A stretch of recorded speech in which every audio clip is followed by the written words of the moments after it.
बाबा साहब अमर रहे, भीम आर्मी जिंदाबाद, भीम आर्मी जिंदाबाद, आजाद समाज पार्टी जिंदाबाद, कांसीराम साहब अमर रहे, कांसीराम साहब अमर रहे। साथियों कि भीम आर्मी आजाद समाज पार्टी क्या है, क्योंकि कुछ माताएं बहनें जो साथी जुड़े हैं सभी लोग तो जानते होंगे, लेकिन बहुत लोग ऐसे भी हैं जो सोशल मीडिया नहीं यूज करते हैं, सामाजिक स्तर से दूर रहते हैं, तो वो नहीं जानते हैं। युवा साथी तो जानते होंगे, क्योंकि भीम आर्मी कोई पहचान की मोहताज नहीं रहती। तो मैं आपको बताना चाहता हूं कि भीम आर्मी एक ऐसी संस्था है, एक ऐसा संगठन है साथियों, जो 85 SC ST OBC माइनॉरिटी हमारे हक अधिकार का हनन होता है, वहाँ भीम आर्मी पहुंचने का काम करती है, उनकी लड़ाई लड़ने का काम करती है।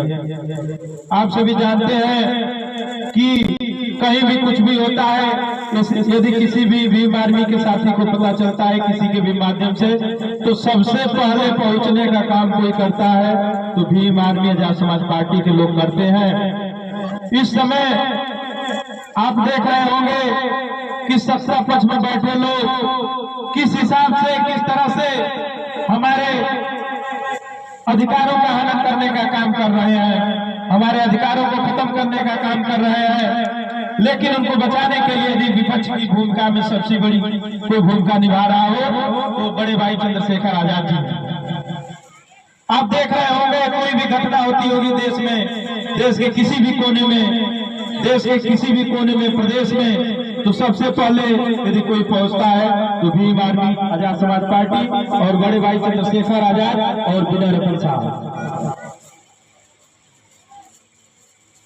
इसी क्रम में आपको बताया गया कि भीम आर्मी का जब उदय हुआ तो तमाम ऐसी घटनाएं थी जिनको लेके भीम आर्मी चर्चा में आई और अपने लोगों का लड़ाई लड़ने का काम की। आप गाजीपुर के भी तमाम घटनाएं जान सकते हैं, देख सकते हैं, जो कि भीम आर्मी बहुत मजबूती से लड़ी। 8-10 ऐसी घटनाएं थी। एक दो घटना मैं आपको बताना चाहता हूं कि हंसराजपुर का एक मामला था। एक साथी हमारे समाज से भट्टा पे काम करते थे और वहां पे उनको, आप जानते हैं कि भट्टा पे काम करने वाला डेली मजदूर यदि उसको 1 महीने की तनख्वाह न दी जाए तो अपना भरण पोषण करना कितना मुश्किल होता है। इसी कड़ी में उसको 5-6 महीने की तनख्वाह नहीं दी गई। वो बेचारा मांगता था, काम करता रहा, मांगता जब तनख्वाह तो उसको एक कह टाल दिया जाता था कि आपको आगे दे दिया जाएगा। तो उसके घर मजबूरियां ऐसे बढ़ती रही कि उसको खाने तक का घर में कुछ नहीं था और वो बेचारा विरोध किया कि हम काम नहीं करेंगे भट्टे पे यदि आप हमको तनख्वाह नहीं देते हैं तो, क्योंकि जब हमारे बाल बच्चे भूखे रहेंगे तो हमारे काम करने का क्या फायदा। तो वो बेचारा विरोध किया तो उसको गाली देने लगा जो भट्टा का मालिक था। अग्रणी जाति सोने जाति से था और वो बेचारा वो भी विरोध किया कि भाई हम काम किए हैं, तो ये नहीं है कि आपसे ऐसे भीख मांग रहे हैं, आप हमारे जो है कि मजदूरी का पैसा दे दीजिए। उसको गाली गलौज देख के सब भगा दिए। बेचारा ये विरोध में कुछ कहा और उसके विरोध में कहने पे उसको जान सहित वो लोग मरवा दिए। ऐसा हुआ कि उसको जान सहित मरवा के फेंकवा दिए और जो है कि उसको उस घटना को जो है कि ऐसा कोशिश की है कि बता दिया जाए कि करंट से मर गया।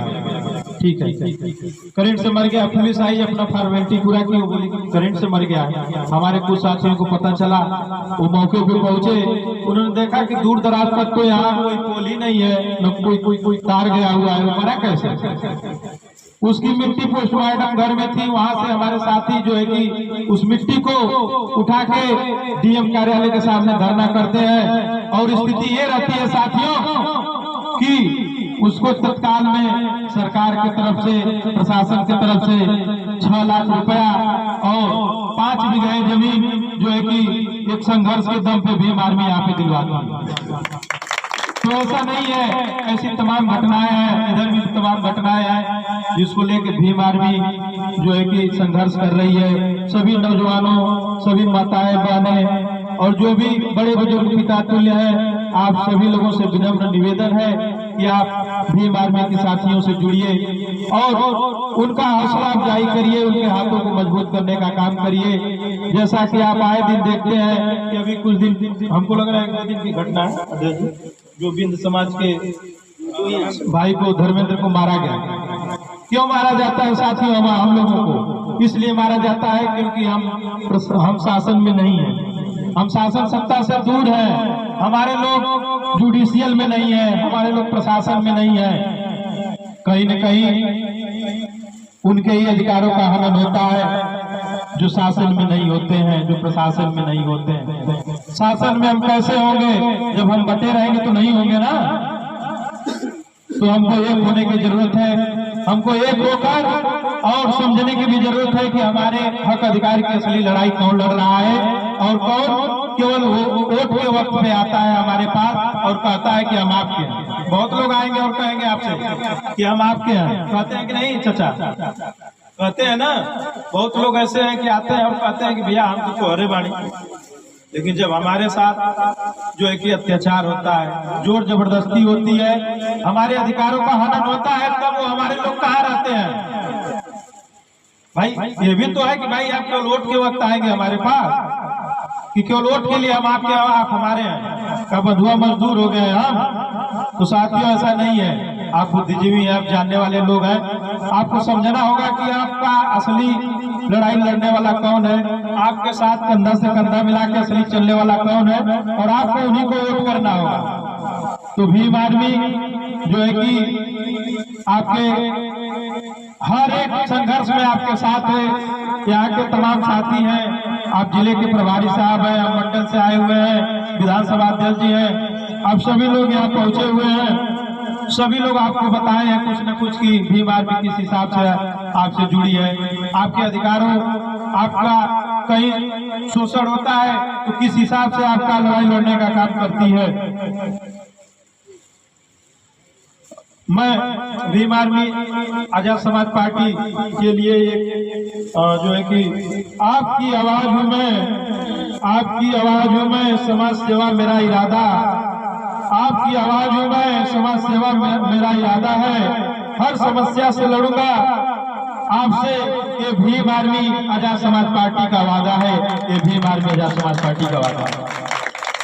साथियों आप देख रहे होंगे कि बीजेपी सरकार किस हिसाब से आए दिन हमारा हक अधिकार छीनने का काम करे। अभी देखे होंगे SC/ST में किस हिसाब से जोर जबरदस्ती करके, क्योंकि वो पूर्ण बहुमत से है, वो सरकार में पूर्ण बहुमत से है, वो कुछ भी करने को, कुछ भी जो है कि संविधान में संशोधन बदलने का क्या मतलब है? संविधान यही मतलब है ना कि संशोधन करके उसको खत्म कर। वो तो अपना काम कर रहे हैं जिस काम के लिए आए हैं। कहीं न कहीं हमारे अधिकारों का, हमारे SC/ST जो फंड है उसमें कमी कर रहे हैं, जो हमारा SC/ST एक्ट बनाया गया उसको कमजोर करने की कोशिश कर रहे हैं। तो वो तो अपना काम कर रहे हैं, लेकिन हमें तो समझना होगा ना कि हमारा एक वोट का अधिकार जो है, हमारा वोट का अधिकार जो है, हमको किसको देना है, किस हिसाब से देना है। क्योंकि बाबा साहब सबसे बड़ा अधिकार हमको वोट का अधिकार दिलवाए हैं, और उस वोट के अधिकार की कीमत को हमको समझना है और सही जगह सही हाथों में देना है कि शासन सत्ता पे काबिज होकर, और वो साथी भीम आर्मी आजाद समाज पार्टी हमारी लड़ाई लड़ेगी। और जो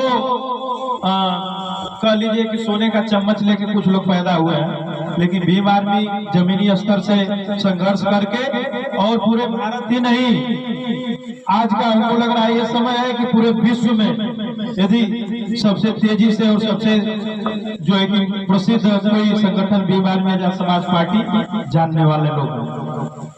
तो इसी कड़ी में मैं बहुत कुछ नहीं कहूँगा, और मैं ये कहूँगा उन सोने से चम्मच लेकर जो पैदा हुए हैं उन लोगों को मैं बताना चाहूँगा कि विरासत से तय नहीं होंगे सियासत के फैसले, विरासत से तय नहीं होंगे सियासत के फैसले।